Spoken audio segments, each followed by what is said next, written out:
आज के क्लास में हम लोग एक नया चैप्टर शुरू करने जा रहे हैं जो कि आपके सिलेबस का चैप्टर नंबर है। जानते हैं कितना नंबर चैप्टर? तो चैप्टर नंबर 17, चैप्टर नंबर 17 जिसका नाम है डेप्रिसिएशन। डेप्रिसिएशन, ठीक है। और डेप्रिसिएशन को इंग्लिश में, डेप्रिसिएशन को इंग्लिश में तो डेप्रिसिएशन हमने लिख दिया, बट हिंदी में इसको कहा जाता है ह्रास। क्या कहा जाता है सर? ह्रास। ह में आधा र की मात्रा, ह्रास, ठीक है। क्या कहते हैं हिंदी में? ह्रास कहते हैं। ह में आधा र की मात्रा क्या पढ़ेंगे? ह्रास पढ़ेंगे। तो डेप्रिसिएशन चैप्टर जो आपका किताब का चैप्टर नंबर 17 है, ये हम शुरू करने जा रहे हैं। तो सर डेप्रिसिएशन होता क्या है? आप लोगों ने अगर जर्नल एंट्री चैप्टर हमसे पढ़ा है तो डेप्रिसिएशन के बारे में जरूर जानते होंगे, क्योंकि जर्नल चैप्टर में ही हम डेप्रिसिएशन के बारे में थोड़ी बहुत बता दिए थे। तो आइए आप लोगों से डेप्रिसिएशन की चर्चा करते हैं। डेप्रिसिएशन का मतलब क्या होता है? आम शब्दों में अगर बात करें तो आप लोग क्या बताइएगा? डेप्रिसिएशन का मतलब कोई बताएगा? नहीं, हिंदी नहीं पूछ रहे हैं, मतलब पूछ रहे हैं। यस, अगर किसी अस्थाई संपत्ति के मूल्य में, नहीं बढ़ोतरी कैसे हो जाएगा? अगर किसी अस्थाई संपत्ति के मूल्य में कोई कमी आती है, चाहे वजह कुछ भी हो, यस, मूल्य में कमी आती है, वैल्यू में कमी आती है, वजह चाहे जो भी हो, तो उस कमी को ही क्या कहा जाता है? डेप्रिसिएशन यानी ह्रास कहा जाता है लेखांकन के भाषा में। क्लियर है बात? तो सर इसको कैसे डिफाइन करेंगे? तो आइए डिफाइन करते हैं। कौन सा वर्ड डिफाइन करते हैं सर? डेप्रिसिएशन को। कि डेप्रिसिएशन होता क्या है, होता क्या है डेप्रिसिएशन। तो लिखेंगे डेप्रिसिएशन के बारे में, डेप्रिसिएशन के बारे में लिखेंगे, डेप्रिसिएशन के बारे में लिखेंगे। चलो कुछ भी आगे लिखने से पहले मैं एक एग्जांपल चर्चा करना चाहता हूं आप लोगों से। मान लीजिए कि आपने भाई साहब एक बाइक खरीदा। क्या खरीदा आपने? आपने एक बाइक खरीदा। कितने का पड़ा बाइक आपको? 1,20,000 का। आपने 1,20,000 का बाइक खरीद लिया, उसको 1 साल चलाया, रगड़ के बढ़िया से चलाया, ठीक है। अब 1 साल बाद आपको वो बेचना है, कितने में बिकेगा?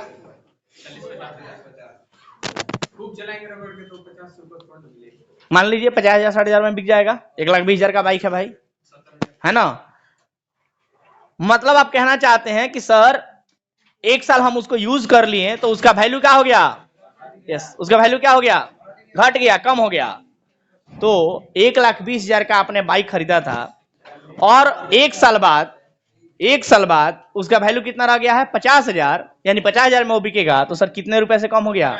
70,000 से कम हो गया। एंड आप लोग जानते हैं क्या, वो 70,000 रुपए जो कम हुआ है उसी को क्या कहा जाएगा? डेप्रिसिएशन कहा जाएगा। उसी को डेप्रिसिएशन कहा जाएगा, उसी को ह्रास कहा जाएगा। बात समझ गए?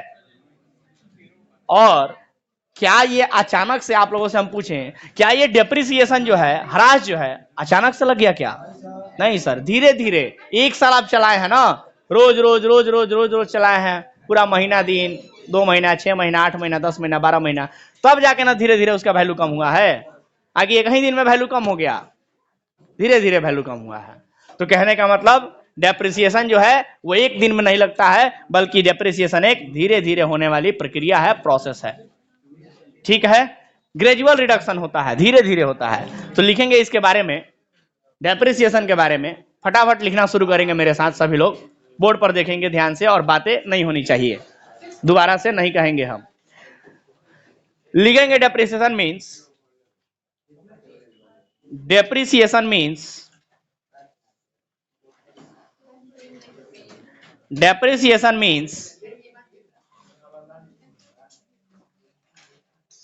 a gradual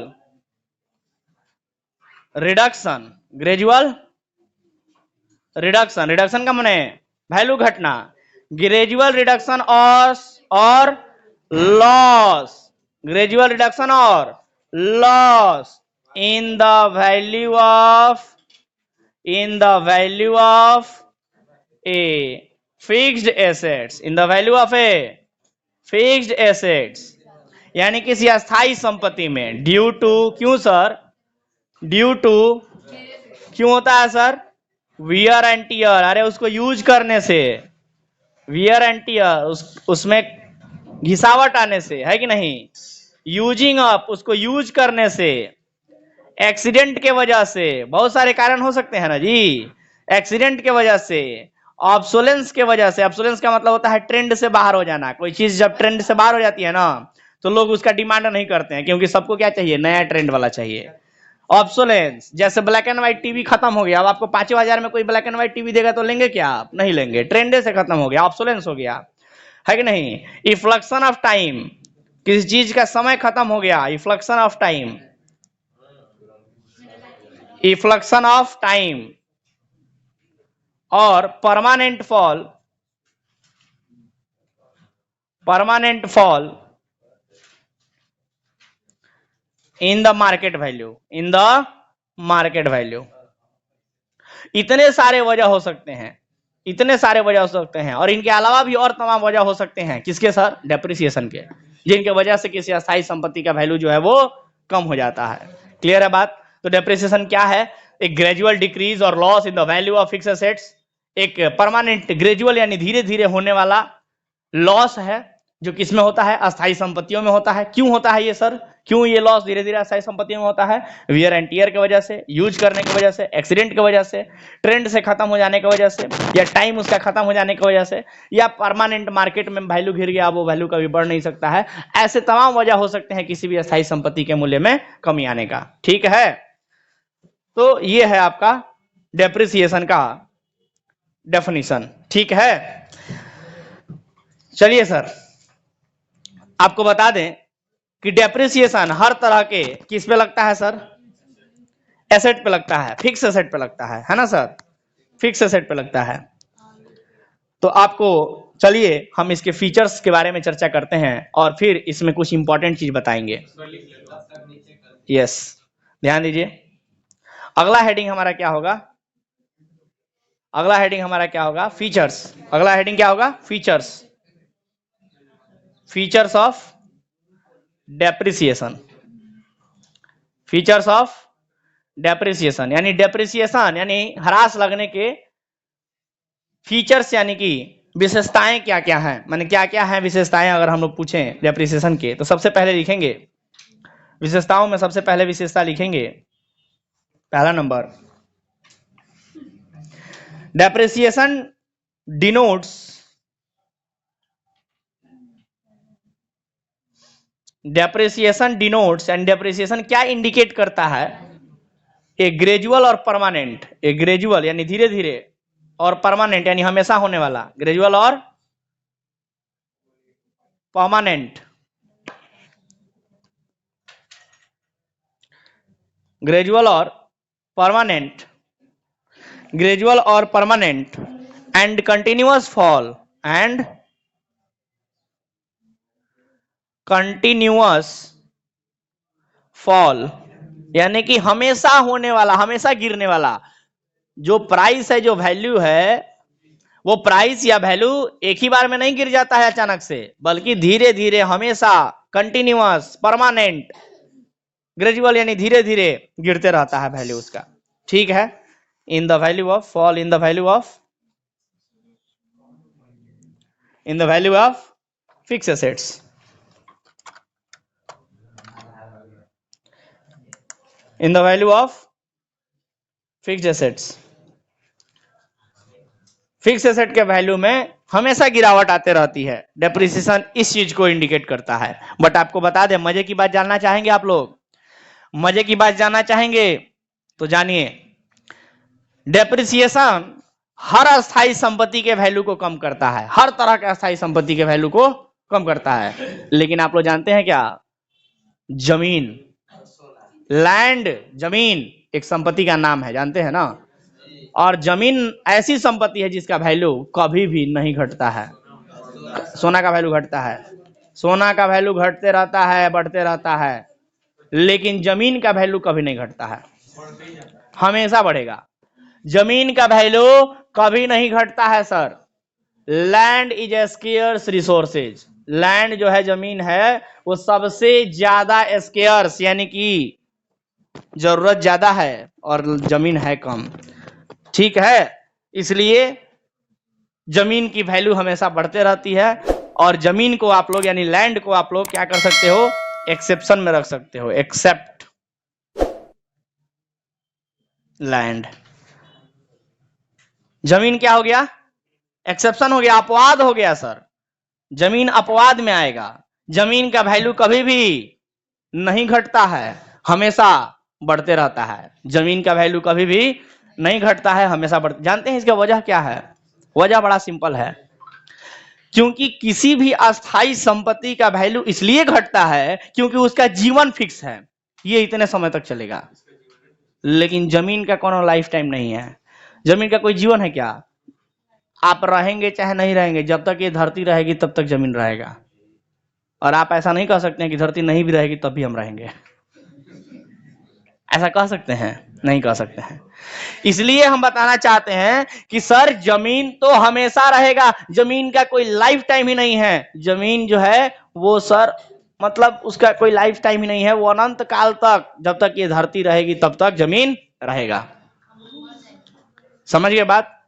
लेकिन बाकी किसी भी चीज का, बिल्डिंग लाइफ है सर, कुछ सैकड़ों साल में ये खत्म हो जाएगा। यस, हम एक बात कह रहे हैं, इसका एक जीवन है ना जी। मशीन लाइफ है ना, उसका जीवन है ना, इतने साल तक चलेगा। कोई भी मोटर व्हीकल्स, गाड़ी वगैरह, सबका जीवन होता है ना, लाइफ। लेकिन जमीन का कोनो लाइफ है क्या? नहीं सर। फर्नीचर लाइफ है सर, इसका मशीन का लाइफ है। समझ रहे हैं बात? बिल्डिंग का लाइफ है, लेकिन जमीन का कोई लाइफ नहीं है। और जब किसी का लाइफ ही नहीं है, वो अनंत समय तक चलेगा, तो कम कैसे होगा उसका वैल्यू? वो कभी ना खत्म होने वाला संपत्ति है, हमेशा रहेगा। और चूंकि उसका लाइफ नहीं होता है, इसलिए उस पर कभी भी डेप्रिसिएशन नहीं लगता है। और वो डेप्रिसिएशन के कंसेप्ट में एक एक्सेप्शन यानी अपवाद बन जाता है कि है तो अस्थायी संपत्ति, और अस्थायी संपत्तियों पर ही डेप्रिसिएशन लगता है। लेकिन जमीन एक ऐसी अस्थायी संपत्ति है जिस पर डेप्रिसिएशन नहीं लगता है। तो कोई पूछ सकता है आपको फंसाने के लिए, इसलिए ध्यान रहना। कोई पूछ सकता है कि बताओ कोई ऐसी अस्थायी संपत्ति जानते हो क्या जिस पर डेप्रिसिएशन नहीं लगता है? समझ गए बात? तो आपको बताने आना चाहिए। पूछ सकता है कि जमीन, आप बताइएगा जब जमीन, तो पूछ सकता है क्यों नहीं लगता है जमीन पर डेप्रिसिएशन, ह्रास क्यों नहीं लगता है? तो सिंपल सा बताइएगा उसको, क्योंकि इसका कोई लाइफ टाइम, लाइफ स्पैन नहीं होता है, जीवन इसका नहीं होता है, ये अनंत समय तक रहता है, और इसलिए इस पर डेप्रिसिएशन नहीं लगता है। मैं उम्मीद करता हूं कि पहला आप लोगों को समझ में आ गया होगा। ठीक है, चलिए दूसरा नंबर लिखेंगे, फीचर्स यानी विशेषताओं में दूसरा विशेषता लिखेंगे, depreciation is not a process of valuation of asset. इसको रहने दीजिए। अगला लिखेंगे, depreciation is a charge against profit. Depreciation is a charge against profit. अब ये क्या होता है सर, जानिए इसके बारे में भी।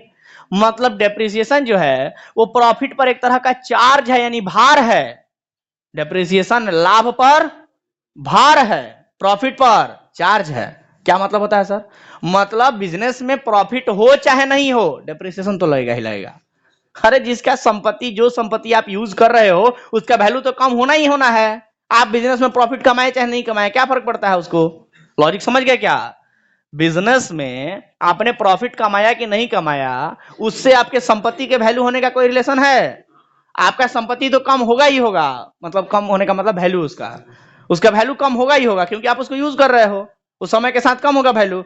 आप बिजनेस में प्रॉफिट बनाए कि नहीं बनाया, वो उससे फर्क उसको नहीं पड़ता है। डेप्रिसिएशन के वजह से वैल्यू कम होगा ही होगा। इसीलिए कहा जाता है कि कोई ऐसा एक्सपेंस या लॉस जिसको फर्क नहीं पड़ता है कि बिजनेस में प्रॉफिट हुआ कि नहीं हुआ, उसको क्या कहते हैं सर? चार्ज अगेंस्ट प्रॉफिट कहते हैं। क्या कहते हैं?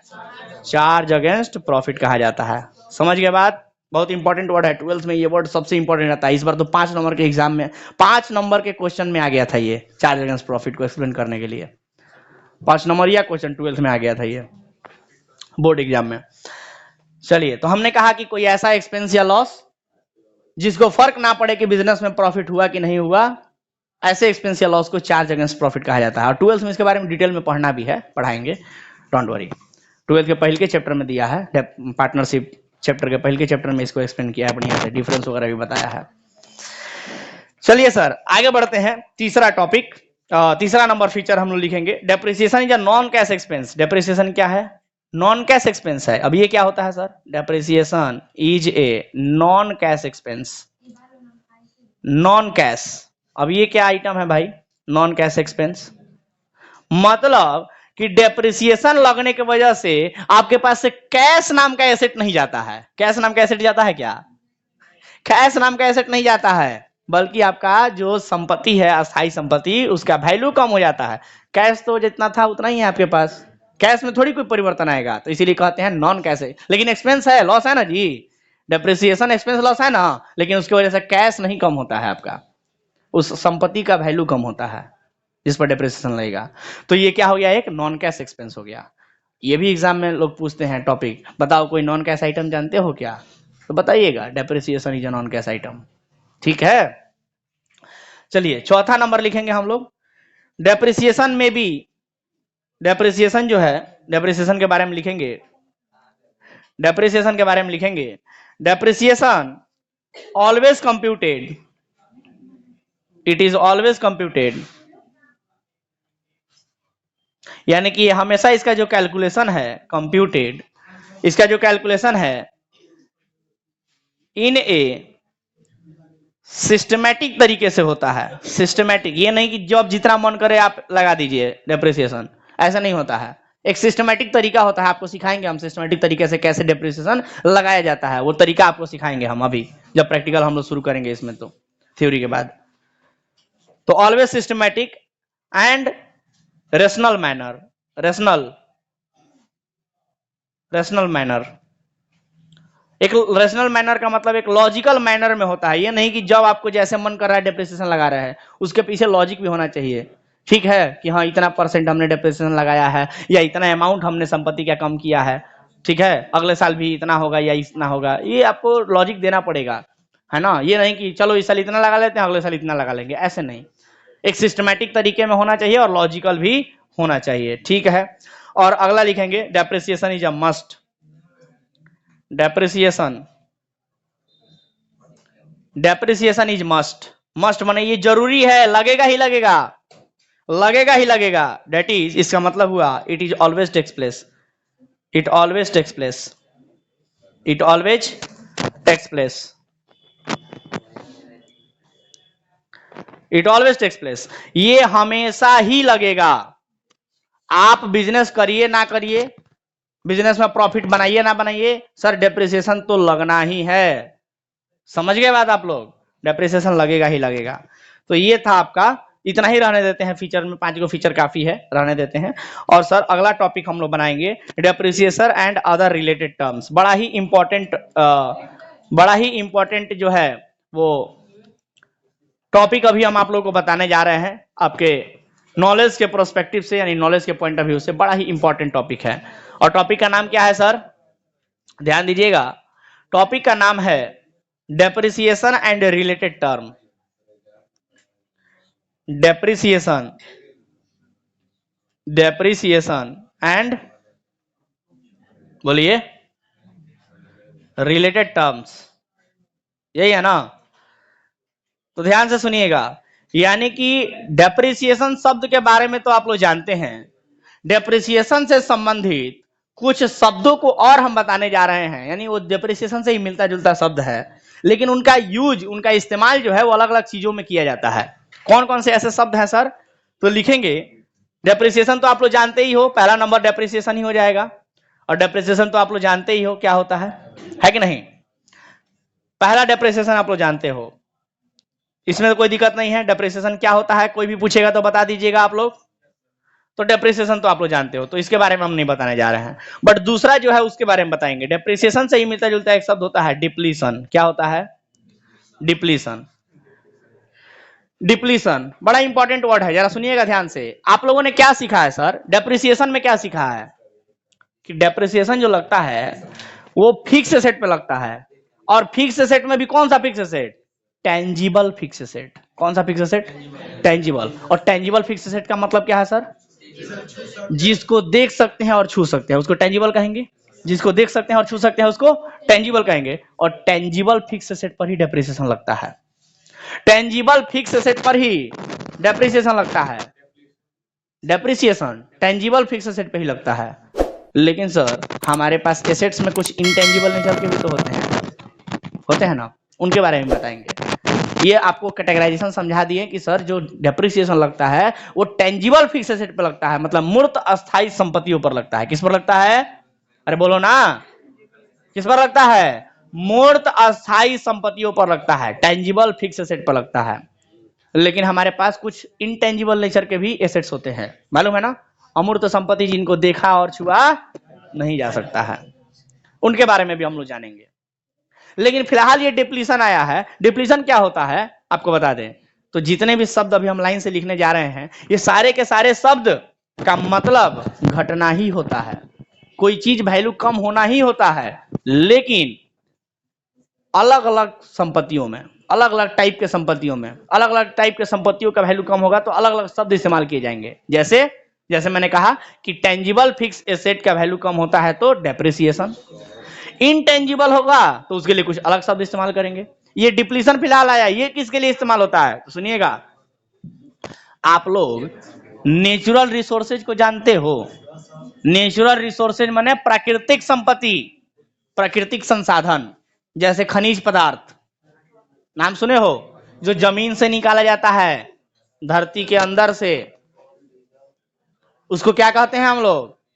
मिनरल्स, खनिज पदार्थ। और वो भी तो हमारे लिए संपत्ति है। और उन संपत्तियों का वैल्यू या वो संपत्तियां जब कम होती हैं, नेचुरल रिसोर्सेज, क्या सर? नेचुरल रिसोर्सेज, जब नेचुरल रिसोर्सेज कम होते हैं तो फिर डिप्लीशन शब्द का इस्तेमाल किया जाता है सर। नेचुरल रिसोर्सेज जब कम होते हैं तो नेचुरल रिसोर्सेज जैसे कि बोलो ना जी, जैसे कि माइंस मालूम है आप लोगों को? माइंस माने खनन करना, खनन करके हम लोग खनिज पदार्थ निकालते हैं ना जी, तो खनन करके जो खनिज पदार्थ निकाला जाता है उनको क्या कहते हैं इंग्लिश में? माइंस कहते हैं। उसके बाद आप लोग इस्तेमाल कर सकते हो ऑयल वेल्स। ऑयल वेल्स, अरे सुनो ऑयल वेल्स का मतलब तेल निकालने वाला, जो तेल के लिए हम लोगों ने जो खनन किया है धरती के अंदर, धरती से ही तो तेल निकलता है। जैसे पेट्रोल वगैरह कहां से निकलता है? धरती से निकला जाता है। तो ऑयल वेल्स। उसके बाद आप लोग लिख सकते हो टिम्बर्स। अब ये टिम्बर्स क्या होता है? लकड़ी के जो सिल्ली होते हैं ना, लट्ठे, सिल्ली, लकड़ी को जब काट दिया जाता है बड़े बड़े पेड़ों को, तो उनको काटे हुए लकड़ी के सिल्ली को टिम्बर कहा जाता है, इंग्लिश में टिम्बर। तो सर अक्सर आप लोग सुनते होंगे कि पेड़ पौधे लगाइए, या पेड़ पौधों का जो क्या बोलते हैं इस्तेमाल जो है कम कीजिए, लकड़ी का इस्तेमाल कम कीजिए, जलाइए कम, है ना, बर्बाद कम कीजिए, जंगल में आग वगैरह कुछ लोग लगा देते हैं या अपने से भी लग जाता है कभी कभी, तो कम से कम ये सब प्रयोग करें, क्योंकि लकड़ियां जो है वो कम है, पेड़ पौधे हमारे यहाँ कम है, धरती पे पेड़ पौधे कम होते जा रहे हैं और तेजी से। तो कहने का मतलब ये है कि वो भी हमारे लिए क्या है? नेचुरल रिसोर्सेज, यानी कि प्राकृतिक संपदा है, और उनका भी जब कमी होता है तो उसके लिए हम लोग कौन सा शब्द इस्तेमाल करते हैं? डिप्लीशन शब्द का इस्तेमाल करते हैं। एक और शब्द आपको हम बता दें, अभी जैसे कि हम बोल रहे थे कि सर टेंजिबल एसेट तो आप लोग जानते हो, टेंजिबल फिक्स एसेट जानते हो ना? अरे बोलो ना भाई, टेंजिबल फिक्स्ड एसेट्स। आप लोग हमको बताइएगा कि टेंजिबल फिक्स एसेट का वैल्यू, यानी अस्थाई, मूर्त अस्थाई संपत्तियों का जब वैल्यू कम होता है तो उसके लिए डेप्रिसिएशन इस्तेमाल करते हैं। लेकिन वहीं पे एक शब्द आता है जिसको हम लोग एमोर्टाइजेशन कहते हैं। क्या कहते हैं? एमोर्टाइजेशन। ध्यान से देखिएगा इस शब्द को, एमोर्टाइजेशन। अब ये क्या होता है सर? तो एमोर्टाइजेशन शब्द इनटेंजिबल, याद रखिएगा, इनटेंजिबल फिक्स्ड एसेट्स के लिए इस्तेमाल किया जाता है। यानी कि जब कभी भी अमूर्त अस्थाई संपत्तियों का वैल्यू कम होगा, अमूर्त अस्थाई संपत्ति मतलब इनटेंजिबल फिक्स एसेट्स, जैसे कि बोलिए, कॉपीराइट, यस, पेटेंट, कॉपीराइट। जो लोग बेसिक हमसे पढ़े होंगे वो सब ये सब शब्दों के बारे में जानते होंगे, क्योंकि बहुत डिटेल में इन सब की चर्चा किए थे हम जब बेसिक्स पढ़ा रहे थे। तो कॉपीराइट, पेटेंट, ट्रेडमार्क, ट्रेडमार्क है कि नहीं, गुडविल भी आ जाएगा। समझ गए बात? तो कहने का मतलब ये है, गुडविल भी आ जाएगा, कहने एटसेट्रा। कहने का मतलब ये है कि सर ये सब जो संपत्तियां हैं ये सब भी संपत्ति हैं, एसेट्स हैं, लेकिन दिखाई नहीं देते हैं, इनको देखा और छुआ नहीं जा सकता है, और इसलिए ये क्या कहलाते हैं? इंटेंजिबल कहलाते हैं, अमूर्त कहलाते हैं, क्योंकि इनका कोई फिजिकल एग्जिस्टेंस नहीं होता है। जैसे लैंड, बिल्डिंग, फर्नीचर, ये सब का फिजिकल एग्जिस्टेंस है ना, इनको देखा और छुआ जा सकता है। ऐसे में इंटेंजिबल एसेट्स को देखा और छुआ नहीं जा सकता है, लेकिन उनकी भी वैल्यू समय के अनुसार कम होती है। और जब कम होती है तो कौन सा शब्द इस्तेमाल करेंगे बताओ? जब कम होगा तो कौन सा शब्द इस्तेमाल करेंगे? अरे बोलो ना, एमोर्टाइजेशन शब्द का इस्तेमाल करेंगे। समझ गए बात? एक और शब्द लिख लो, लास्ट शब्द लिखवाने जा रहे हैं, फ्लक्चुएशन। अब ये फ्लक्चुएशन क्या है? नाम से ही समझ में आ जा रहा है। फ्लक्चुएशन नाम से ही समझ में आ जा रहा है कि ये क्या होगा। सर आप लोगों ने कभी बिजली के लिए, लाइट बिजली के लिए आप लोगों ने ये शब्द इस्तेमाल किया होगा कि लाइट फ्लक्चुएट हो रहा है, सुना होगा आप लोगों ने। हाँ कह रही है बुक बुक हो रहा है। लाइट फ्लक्चुएट होता है ऐसा आप लोग कहते हैं जब वोल्टेज अप डाउन होता है, तो यह बार बार कटता है और जाता आता है लाइट, तो है कि नहीं? तो आप लोग कहते हैं फ्लक्चुएट हो रहा है। सर यहां भी फ्लक्चुएशन शब्द का इस्तेमाल किया गया है। मतलब क्या हुआ? कभी वोल्टेज कम होता है, कभी ज्यादा होता है, तो हम लोग कहते हैं फ्लक्चुएट हो रहा है ना। यहां भी वही है सर, यहां भी वही है। कभी वैल्यू घटेगा तो कभी वैल्यू बढ़ जाएगा, कभी घटेगा तो कभी बढ़ जाएगा, तो हम लोग क्या कहेंगे? वैल्यू फ्लक्चुएट हो रहा है, फ्लक्चुएशन हो रहा है। वैल्यू में क्या हो रहा है? फ्लक्चुएशन हो रहा है। तो सर ये जो फ्लक्चुएशन है, ये फ्लक्चुएशन टेम्पररी होता है। टेम्पररी माने कुछ समय के लिए होता है, कुछ समय के लिए कम हो जाएगा, कुछ समय के लिए ज्यादा हो जाएगा। जैसे आपके जो महंगे एसेट्स हैं, महंगे एसेट्स मतलब आपको बता दे कौन कौन से एसेट्स आएंगे उसमें। जैसे कि आप लोग सुने होंगे गोल्ड, प्रीसियस मेटल्स जितने प्रकार के हैं लिख देते हैं,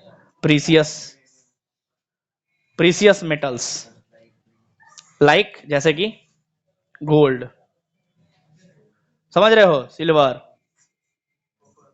डायमंड, यस, समझ रहे हो बात? ये सब जो है गोल्ड वगैरह का जो कीमत है ये घटते बढ़ते रहता है। या शेयर मार्केट में शेयर्स, वो भी तो आपके लिए एसेट है, उनका भी प्राइस घटते बढ़ते रहता है, तो क्या कहेंगे? फ्लक्चुएट होता है।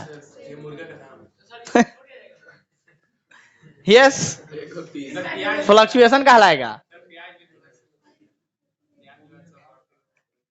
समझ रहे हो? तो अगर किसी संपत्ति नहीं, वो एसेट होना चाहिए, ये ध्यान में रहे कि एसेट होना चाहिए। जिसके लिए भी आप ये शब्द इस्तेमाल करने जा रहे हो कैसा क्या होना चाहिए? एसेट। तो अगर किसी एसेट का वैल्यू घटता बढ़ते रहता है टेम्पररी समय के लिए, यानी थोड़े समय के लिए घटेगा, थोड़े समय के लिए बढ़ जाएगा, temporary change in the value of assets. अगर कोई टेम्पररी चेंज होता है, either it will be decreases और इट विल बी इंक्रीजेज, चाहे वो घट भी सकता है और बढ़ भी सकता है। तो ऐसे में हम लोग कौन सा शब्द इस्तेमाल करेंगे? अरे बोलो ना, कौन सा शब्द इस्तेमाल करेंगे? फ्लक्चुएशन। समझ में आया क्या? तो तीन तो टॉपिक आप लोगों को पढ़ा है। पहला, डेप्रिसिएशन का मीनिंग अच्छे से समझ में आया? कोई पूछेगा डेप्रिसिएशन क्या है तो समझा सकते हैं। दूसरा, डेप्रिसिएशन का फीचर्स यानी कि उसकी विशेषताएं। और तीसरा, कुछ रिलेटेड शब्द, कुछ संबंधित डेप्रिसिएशन से संबंधित कुछ रिलेटेड शब्द, ठीक है? और रिलेटेड में 3 रिलेटेड बताए हैं। पहला डिप्लीशन, दूसरा एमोर्टाइजेशन और तीसरा एमोर्टाइजेशन। क्लियर है? चलिए, तो इतना कुछ हम लोगों ने जान लिया। आप लोगों से एक बड़ा इंपॉर्टेंट, ट्रेड मार्क क्या होता है? ऐसा मार्क या ऐसा सिग्नेचर जिसके हेल्प से बिजनेस को रन किया जाता है। ट्रेड मार्क, जैसे एप्पल का ट्रेड मार्क है, कटा हुआ सेब आप कहीं देखते हैं तो क्या कहते हैं? एप्पल है ना? ऐसे गोल गोल रिंग रिंग देखते हैं 4-5 गो, तो क्या कहते हैं? ऑडी है। तो ट्रेडमार्क है वो। आईटीसी का एक ट्रेडमार्क होता है, देखे होंगे, है ना? क्या? चलिए अगला टॉपिक आप लोग को हम बताने जा रहे हैं, causes of depreciation. Causes of depreciation. चलिए ध्यान दीजिए, लिखेंगे अब अगला टॉपिक बनाएंगे हेडिंग कॉजेज ऑफ डेप्रिसिएशन, यानी डेप्रिसिएशन के कारण क्या है सर, कौन कौन से कारण हैं जिसकी वजह से डेप्रिसिएशन लगता है। और मजे की बात जानते हो, कारण आप लोगों को पहले ही बता दिए हैं, आप फिर टॉपिक बताने जा रहे हैं अलग से। हालांकि वही चीज है जो आप लोगों ने डेफिनेशन में पढ़ा था। डेफिनेशन निकालिए, देखिए डेफिनेशन में आपने क्या पढ़ा था। डेफिनेशन जो पहले नंबर में सबसे पहले डेफिनेशन बताए थे, उसमें आपको कारण बताए थे, कौन कौन से कारण से, किस किस वजह से डेप्रिसिएशन लगता है। Due to wear and tear, effluxion of time, usage, obsolescence, पढ़ाए थे ना। यही सब तो कारण है सर, इन्हीं सब कारणों से तो डेप्रिसिएशन लगता है। तो बस जो हेडिंग हम लिखने जा रहे हैं उसमें यही सब वर्ड लिख देना है लाइन से, हो गया खत्म। चलिए तो लिखते हैं,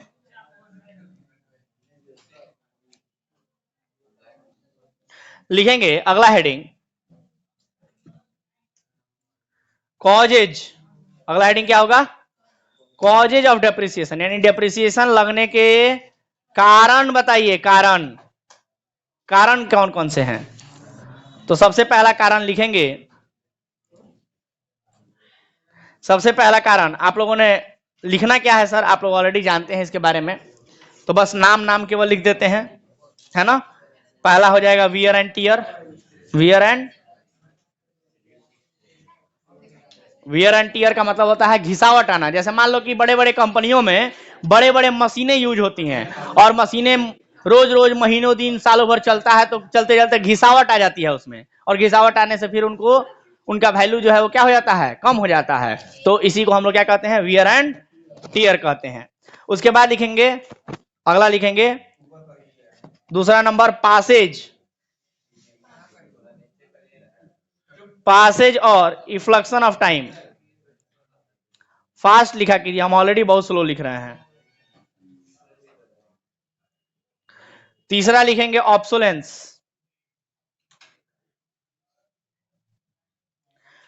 चौथा हो जाएगा परमानेंट फॉल। एक और लिख लीजिए एक्सीडेंट। और पांचवा लिख लीजिए permanent fall, permanent fall in market value.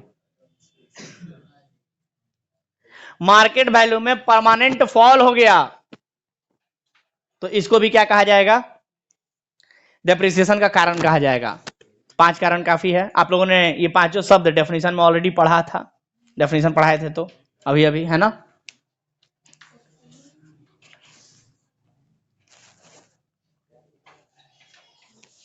अब आप लोगों को क्या करना है सर, कि डेप्रिसिएशन का कैलकुलेशन कैसे होता है और डेप्रिसिएशन की अकाउंटिंग कैसे होती है, ये समझ लेना है। ठीक है,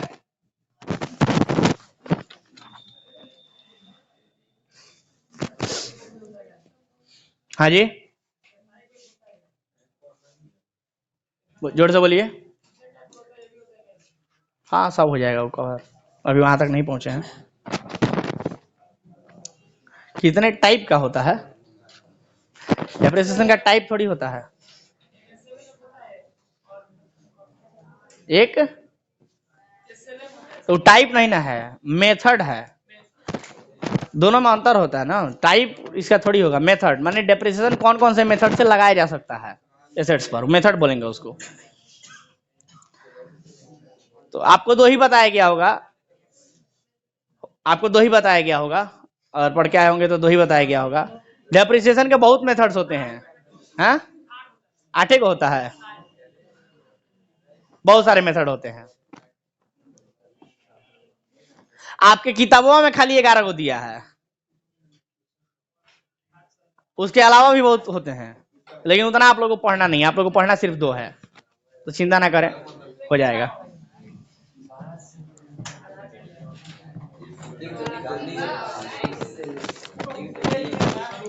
आवाज नहीं कीजिए सर।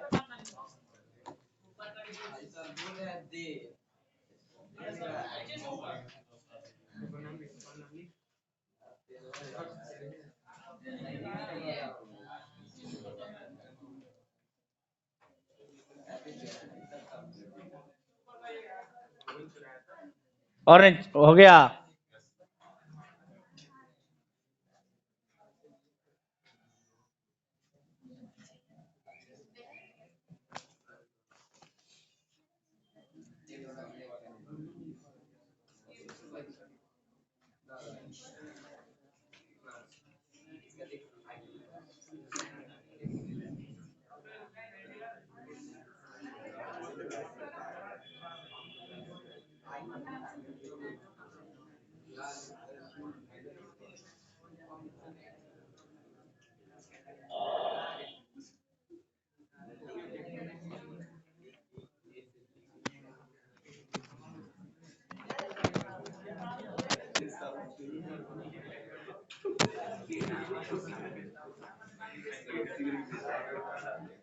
चलो अगला टॉपिक लिखते हैं, ठीक है?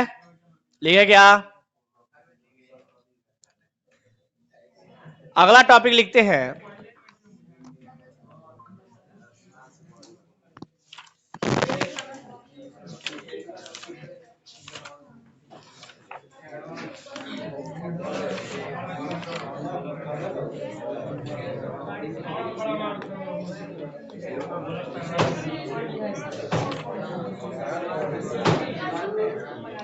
आवाज नहीं करना है।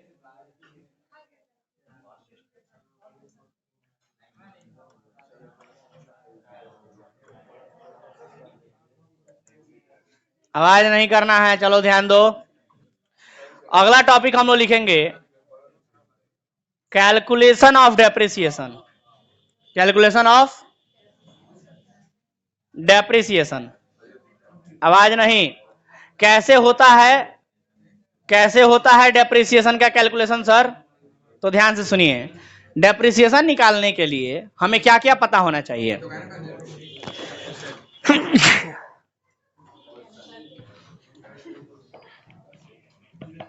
ध्यान दीजिए। डेप्रिसिएशन निकालने के लिए हमें क्या क्या पता होना चाहिए? सबसे पहला चीज एसेट का वैल्यू पता होना चाहिए, क्योंकि उसी पर ना निकलेगा डेप्रिसिएशन। कितना परसेंट से डेप्रिसिएशन लगेगा उस पर, ये आपको पता होना चाहिए। और कितने समय के लिए डेप्रिसिएशन लगाना है, ये भी आपको पता होना चाहिए। अगर तीन चीज पता है तो डेप्रिसिएशन का वैल्यू निकल जाएगा। तो डेप्रिसिएशन कैसे निकलता है? तो लिखेंगे डेप्रिसिएशन का फॉर्मूला। डेप्रिसिएशन बराबर, लिखिए जल्दी से, आवाज नहीं होना चाहिए, समझ नहीं आ रहा एक बार में। डेप्रिसिएशन बराबर cost of asset into cost of asset into rate by 100, यानी कितना परसेंट से, इनटू मंथ अगर होगा तो मंथ, यानी कितने महीने के लिए हम लोग निकाल रहे हैं तो मंथ बाय 12 हो जाएगा। और अगर डेज होगा, नंबर ऑफ डेज, मतलब कि हाँ डेज अगर इतने 100 दिनों के लिए निकालना है, 120 दिन के लिए निकालना है, 150 दिन के लिए निकालना है, अगर ऐसा होगा तो डेज बाई क्या करना पड़ेगा? 365। समझ गए बात? ये करना होगा सर। ये होता है डेप्रिसिएशन का कैलकुलेशन। वो एक्सेप्शनल केस हो गया, ठीक है? तो डेप्रिसिएशन का कैलकुलेशन ऐसे होता है।